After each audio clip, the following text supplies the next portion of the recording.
Assalamualaikum warahmatullahi wabarakatuh. Perkenalkan, nama saya Agifia Nandita Fitri dengan NIM 2451003071111076 dari kelas N, jurusan Teknologi Industri Pertanian Fakultas Teknologi Pertanian. Di sini saya akan membahas topik mengenai memajukan komoditas talas Kota Bogor dalam agroindustri. Saya berasal dari Kota Bogor, oleh karena itu saya mengambil komoditas yang sangat-sangat terkenal, sangat melimpah yang berasal dari Kota Bogor, yaitu talas. Sebelumnya, apa itu agroindustri?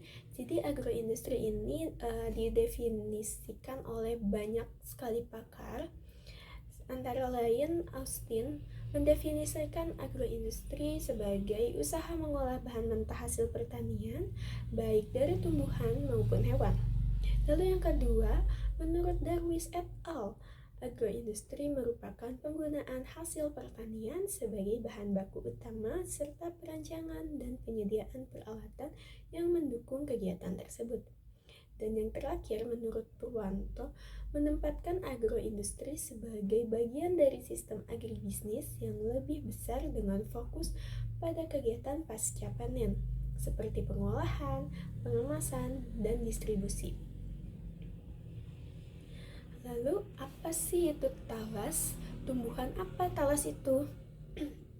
Jadi, talas yang memiliki bahasa Latin Colocasia esculenta L. Scott merupakan spesies tumbuhan berbiji tertutup atau angiosperma dari famili Araceae.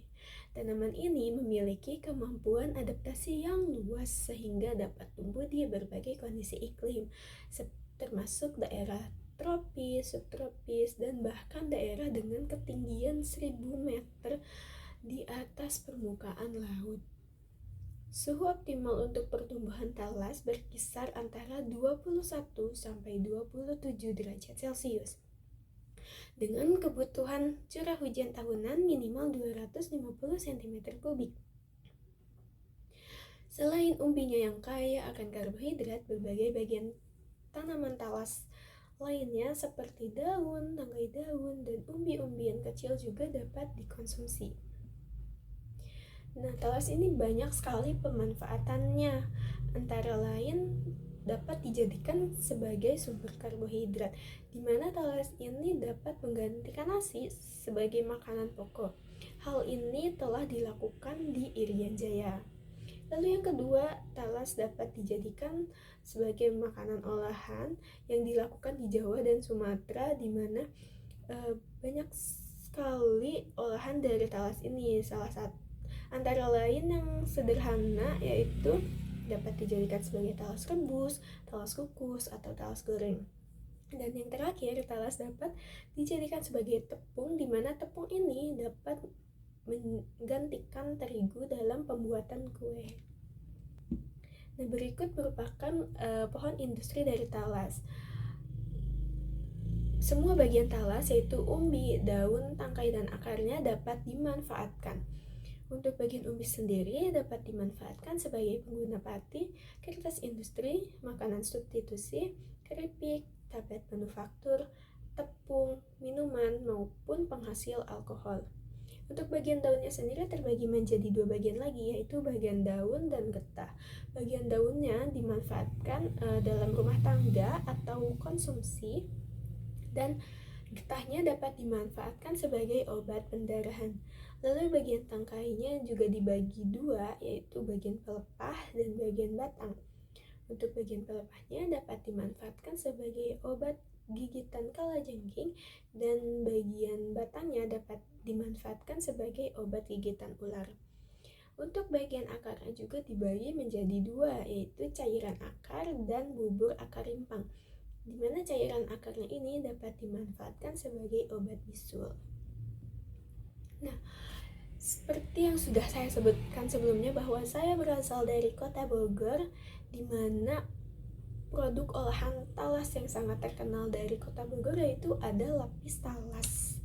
Nah, lapis talas ini merupakan salah satu aplikasi dari pemanfaatan talas tadi, yang dimana talas ini dijadikan tepung sebagai pengganti terigu untuk pembuatan bahan utama pembuatan kue lapis talas ini.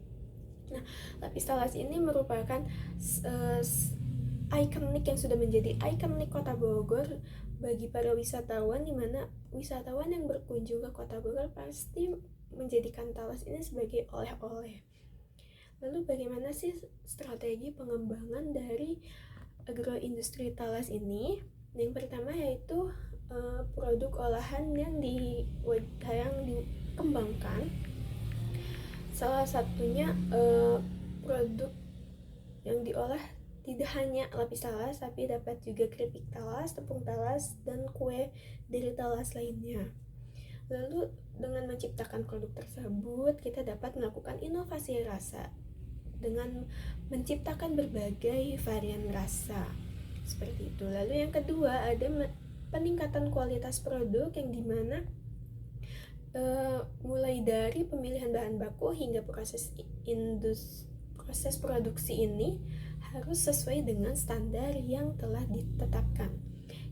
Dan yang terakhir, perkembangan pasar, di mana pada zaman sekarang ini media digital atau online itu sangat cepat sekali kemajuannya, penyebaran melalui online, maka kita dapat melakukan promosi melalui media online tersebut. Sekian yang dapat saya sampaikan, terima kasih.